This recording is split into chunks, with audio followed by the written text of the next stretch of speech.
we see you in real time giving back to your community. Yeah. Does it ever like frustrate you when people, excuse my language, but so to say, get you fucked up? Like they don't know, like you have no idea. Like you got me. I don't really have that problem because I've been like this way before Slutty Vegan. When I was in college back in the day, like if you look at my track record and who I am and how I show up in the world, I've been very consistent over the years. Very, very consistent. And I don't play about my name and my reputation. You touch. So I got like levels to this interview, but since we already there, but it has been people that got you fucked up. Yeah. Because people try to sue you. Yeah, that's business. But that ain't get you like you. Like, it did in the beginning, the first one, and then the second one, and then after that, what I realized is when you look at the biggest companies in America, they get sued all the time. Just the media ain't talking about it. But because I have such a high profile brand and I'm a black woman that's successful, that's moving and shaking and doing things that has never been done, it's hot news. It's sexy. To talk about a black woman getting sued. The first time it happened, I was mad. My attorney was like, don't respond, don't say nothing. I'm like, fuck that. Like, I'm saying how I feel because at the end of the day, when you have nothing else, all you got is your name. Come on, man. That is the most important currency that you will ever have. When I take my last breath and they put me 6 feet under or they burn me up and they cremate me, I want to make sure that my name lives beyond me. I want to make sure that my name has a level of currency that will continue to make money for my family. Look at Tupac. Look at what's his name? Biggie. Yeah, I mean, shit. Look at Biggie. Listen, their estates are still making money and they've been dead for 20 plus years. But it's because of the currency of their reputation that they created. So that is the legacy that I'm building. It's not just about, all right, Pinky's popular, Slutty Vegan is popular. No.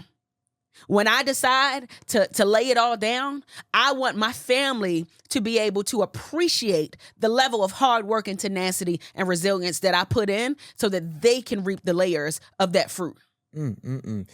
Oh my God, we were just having this conversation with my producer, Alex, man. So I was just telling him, that resonate with me so much because I too like care about my name. I used to always be like, I'm a man, so all I got in this word is my name and my word, right? But it's weird because like in today's age, they created something called NIL, right? Name, image, and likeness. I don't know if I like that because image is something that I look at as like if you are of a certain stature. But your name is what you have regardless of who you are. What do you think about that? Your name is your image. Your name is your image. You see this right here? You see the image, but what's the name on the bottle? So I'll give you an even better example. I can look at Starbucks, right? And I don't even have to see the logo, but I know that that's Starbucks. Right. So your name and your image goes hand in hand, right? There is power in a name. Right. And if your name brings power, the image that's connected to the power will speak on behalf of that name. So I think that those things go hand in hand, which is you can't have a good name and a bad image. The math ain't mathing. Okay, what about this then? Maybe because I just feel like this industry that we be in, if you want to say that, but everybody is so like stereotypical, right? Everybody's so vain. So let's say I see a homeless person.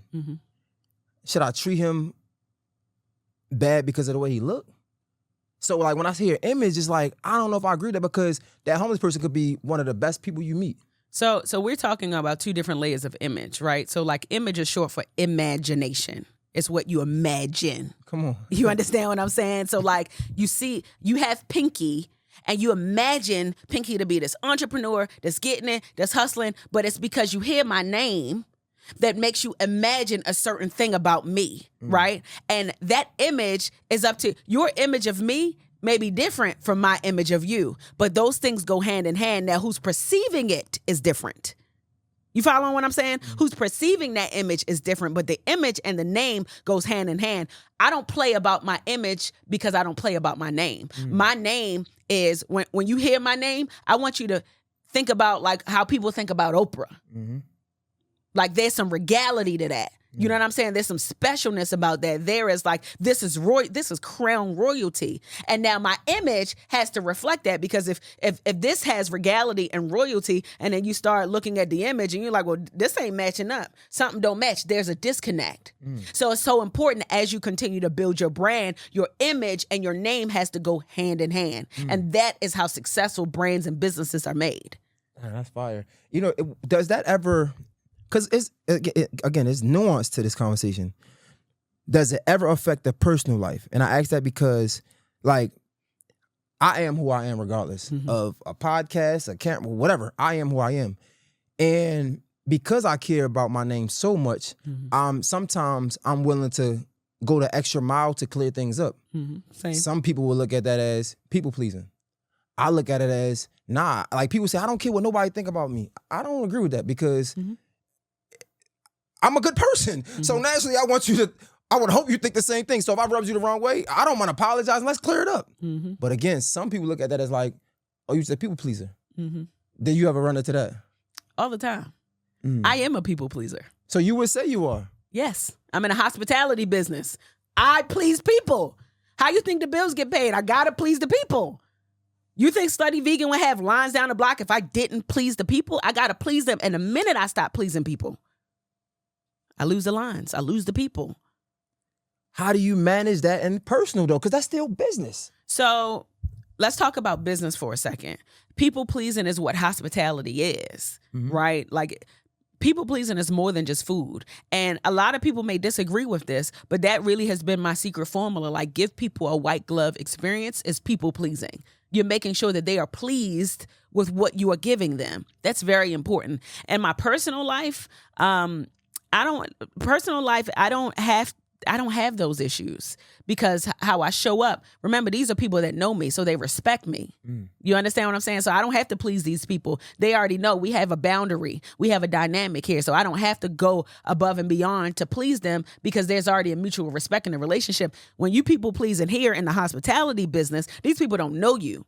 So you got to create a relationship here. And a part of creating that relationship is making them believe in who you are and what you're offering. And that's when they fall in love with the brand and continue to support it. Does that make sense? So, like, in my personal life, they already know me. They already know how I operate, and how I operate in this way is how I operate in that way. There's the people that I have around me now, and it ain't always been like that.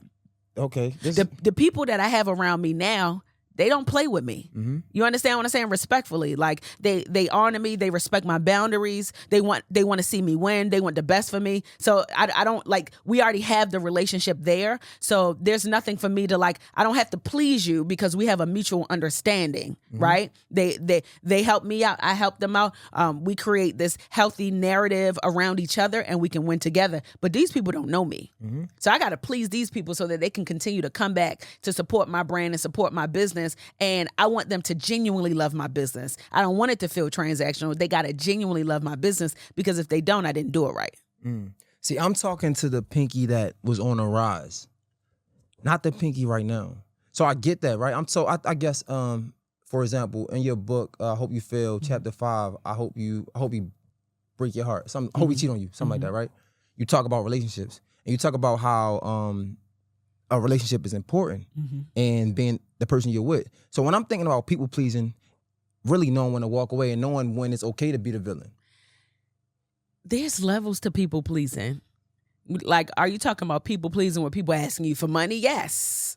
Like, I used to deal with so much guilt in the beginning, because it's called survivor's remorse.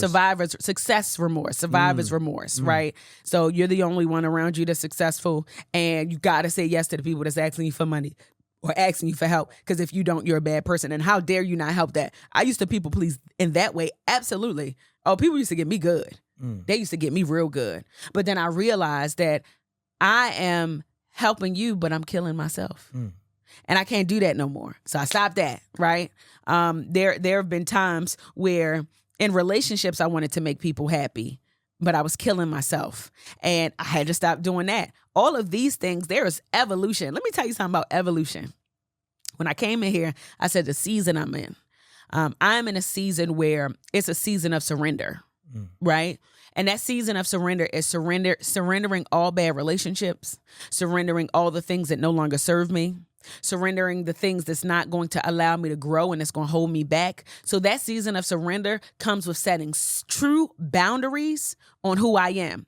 There's also something called people pleasing when you look at blogs and people write in the comments, like, you don't have to comment on every single thing that somebody said. That's not up to you to do that. That's their perception, and let them think what their perception is. That don't have nothing to do with you.